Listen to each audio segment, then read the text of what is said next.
ng Body League. Tangina, napaka-solid nyo. Yeah. Kung gusto nyo yung tornilyo sa bulsa.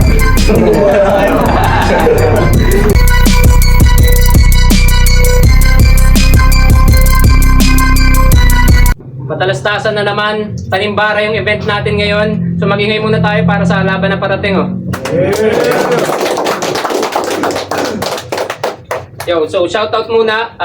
Shoutout sa Just Last Lifestyle Clothing. And shoutout sa Dead Fish Band Rehearsal and Recording Studio. So ito yung venue natin. Check out nyo dito. So kung gusto nyo mag-recording ng mga quality dito, try nyo, no?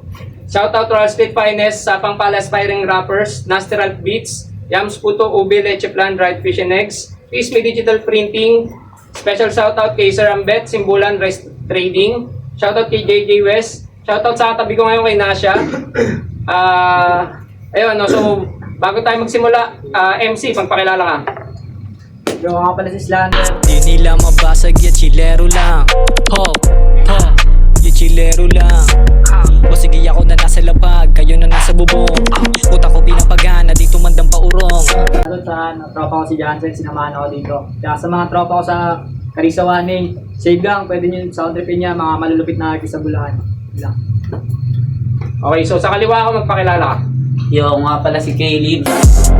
1722, kita mo sama mga doki, yung maswit sa kara. Yung mga pakulki, ito ang arara. Grupo ng 1722 gang.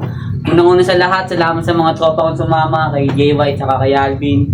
Sa mga hindi naman nakasama, naiintindihan ko kayo kung may gawain kayo. Yun lang. Okay, so cointos muna tayo. So hindi na tayo nag-cointos, nag-usap na silang dalawa, pumayag naman mauna si Calebs. So unang banat para kay Calebs, pakinggan natin. Pinili mo pa akong mauna, tol. Patay ka sa akin ngayon. Game? Tapos na tayong lahat sa ubusan ng hangin. Nandito naman tayo ngayon sa Tanimbara. Kaya naghanda ako sa hinain para lamang paliguan ka ng bala. Unang laban ko sa Lysen, alam mo yung hinanda ko, babala na. 2 buwan din tong nagutom, kaya ikaw ang pagkain na hinaing para sa aking hinanda niya. Alam mo, di basta-basta yung kaharap mo, kaya inaasahan ko din na naghanda ka. Marami ako sa iyong gustong sabihin, kaya ako naparito para lamang ibaba ka. Kaya salamat sa mga pumunta, kahit malalayo't may gawain na parito at nagpaabala. Kaya wag mo kami pakikitaan na mahina, Slander, tangina mo, mahiya ka. Kasi ako, palaging all in, kada suntok, rekta sa panganay, itong gago. Ngayong araw, mararanasan mo sa akin kung paano kita ilalampaso. Kasi favorite line niya ang maglampaso ng kalaban, yan ang aking na monitor. Kaya ngayong araw, panoorin niyo kung paano ko lampasuin tong Slander na feeling janitor. Kasi real talk, sabi niya kay Bonji at Nasty, pipigain muna kita bago ilampaso. Tangina mo, mahilig ka mang basahan. At dahil dyan, naisip kitang bigyan ng souvenir. Palakpakan niyo naman si Slander para siyang employee of the year.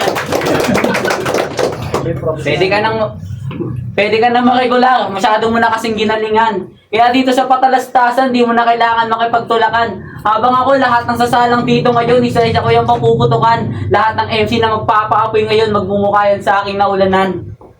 At dahil na-promote si Slander, everybody make some noise. Pagkatapos nito may bed, tara mag-shot, give me some toast.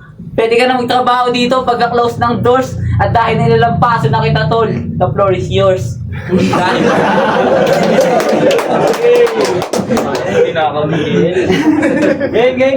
Game! Nagdala pa ng props. Talagang sobrang wak. Tama yung pamunas kasi punasan mo yung luwa mo pagtapos kitang paiyak.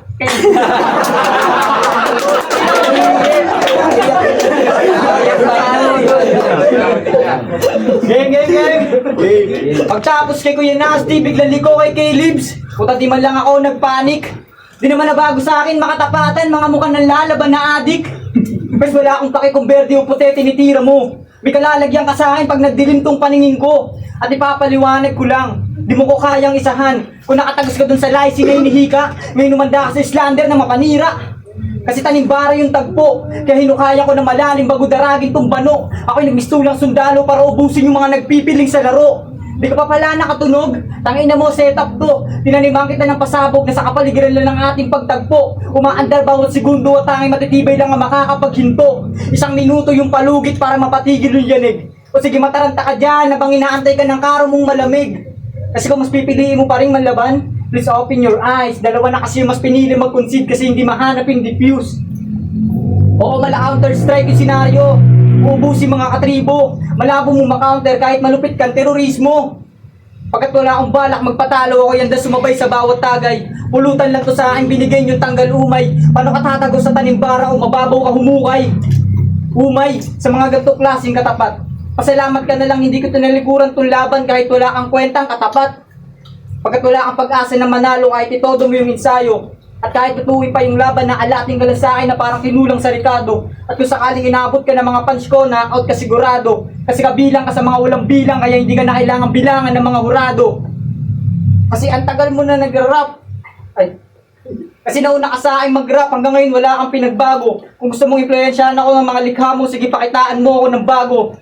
Kasi ano bang bago? Kung inayahan nyo sa akin lagi lang panis ang inayahan nyo sa plato.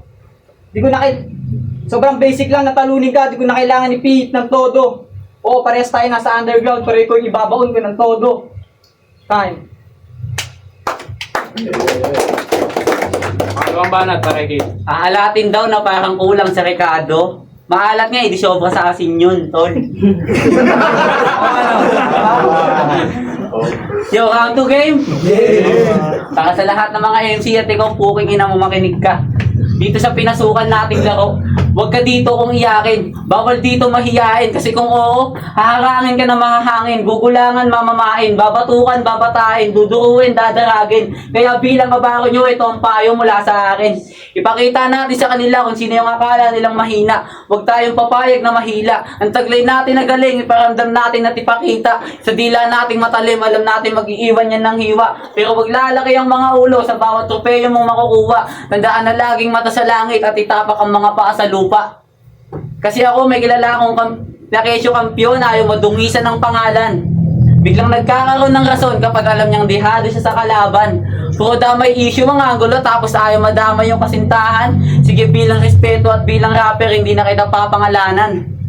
Kasi ako hindi sa pagmamayabang kahit sino kalaban kaya ako makipag-ubusan ng bala. Kasi ito ang napili nating lakaran kaya dapat matalo manalo, dapat laging handa ka.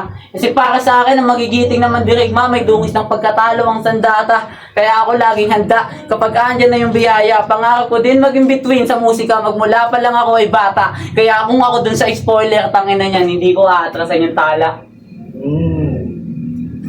Hindi ko aatrasan yung tala. Kasi napansin nyo ba? Paglabas ng matchup, ang hinihiling niya ay si Estra. Paglabas naman ng poster, bigla siya nagkaroon ng kakaibang eksena. Kesyo ayaw na daw siya payagan bumatel, pero ang totoo, natakot ka. Iniwan daw bigla sa ere yung spoiler kasi ang totoo, mahangin na. Iniwan daw bigla sa ere yung spoiler kasi ang totoo, mahangin na. Ganyan na ba dapat pagkampiyon? Ganyan na ba dapat umasta? Tangin ng tuwa yung madama yung shota niya, kala mo naman maganda. Sumulit magkampiyon, yan ba ang angarin? Kasi ito ang payo mula sa akin. Kung gusto mo manalo, kumain ka ng tae. Kung ayaw mo matalo, huwag kang magshota ng lalaki.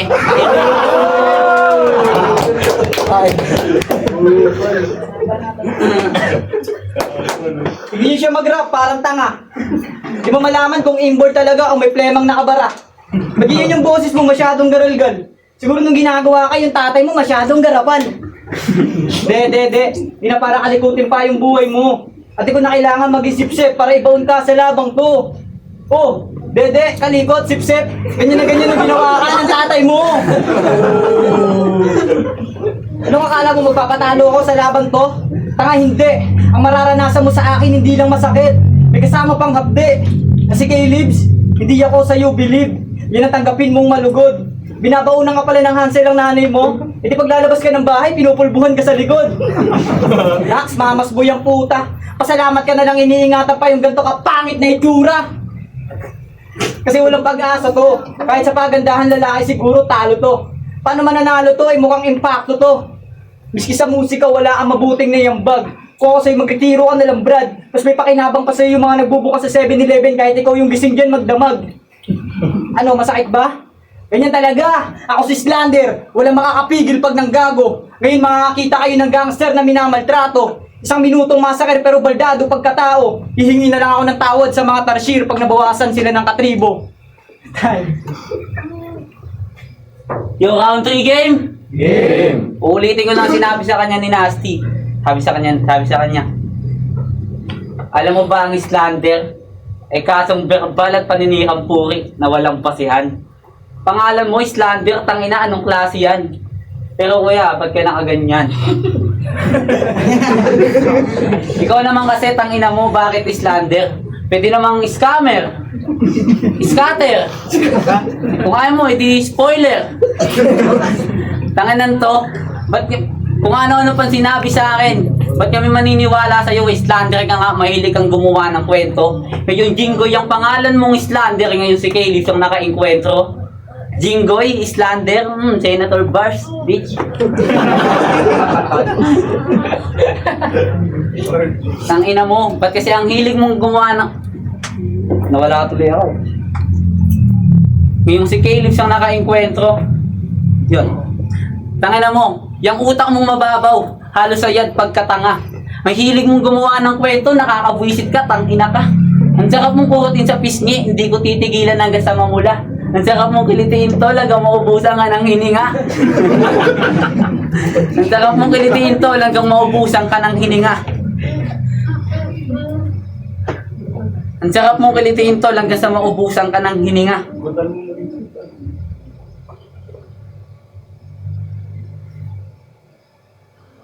Yon, yung utak mong mababaw, halos ayad pagkatanga. Ay, hindi na pala yun. Wait lang.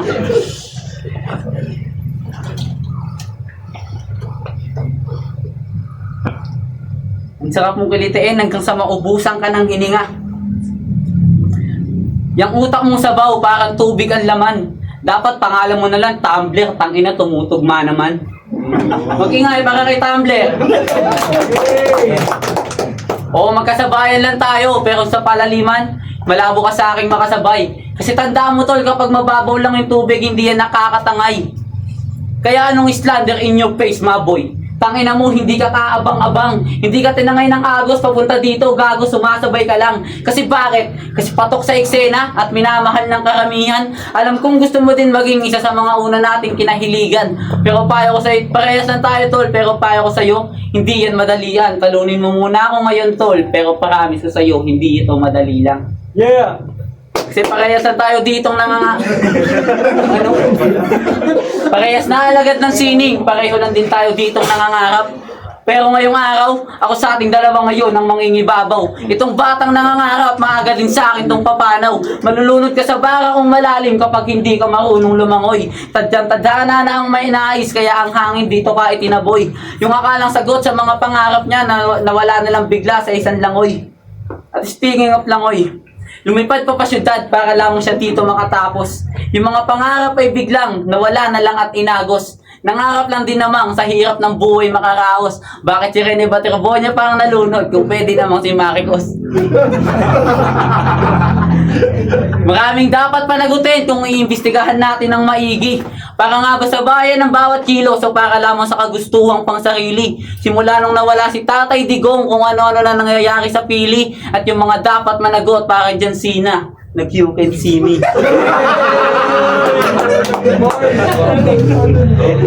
Time. Akin mo, naubusan ka tuloy ng hininga. Game. Sabi ko na nga ba kung ano na naman sasabihin neto. Una sa lahat, wala ka ditong maluloko.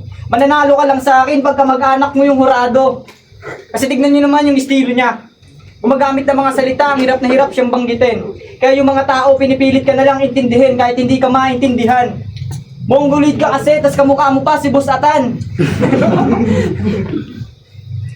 kasi nung laban niya kay Lysen, nalintulad niya yung estilo niya kay Denmark. Hindi mo pwedeng sabihin patawa lang yun kasi kuha mo yung galawan niya at performance. Kung puro ganyan lang ipapakita mo, wag ka dito maki-entrance. Hindi sana kita papatulan, ang gusto ko sana yung paytan. Kasi kung ikaw lang, hindi ko malabas yung aking gigil. Pero aaminin ko na lagi kitang inaabangan para tumigil. Kasi isang buwan yung babala na binigay ni Kuya Rayson, tapos wala ang ipapakita maganda o baka nagpabaya. Sige, sabihin mo yung reason. Habang ako nagsusunog ng kilay yung sa'yo pinagtitripan mo ng razor, baliw. Oo, baliw ka na sa pag-aakalang makakatagos ka sa akin.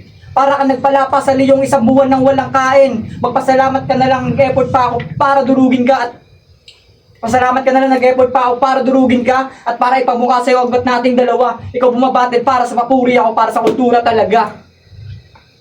Time.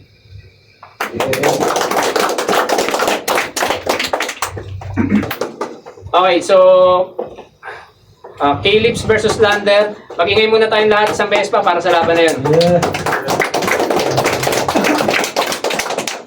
So ang boto ng hurado, 3-1 para kay K-Lips. Yun, shoutout sa mga kuya ko, Tao Gama P, Triskelion Chapter, Norums Chapter. Triskelion, Norums Chapter, meron silang para content na paparating. Nakata ko sana makababayang iba dyan. Yun lang. Salamat. Salamat ni Kelly. Salamat. Yeah. Okay, yes. Yun, binoto ko si K-Lips.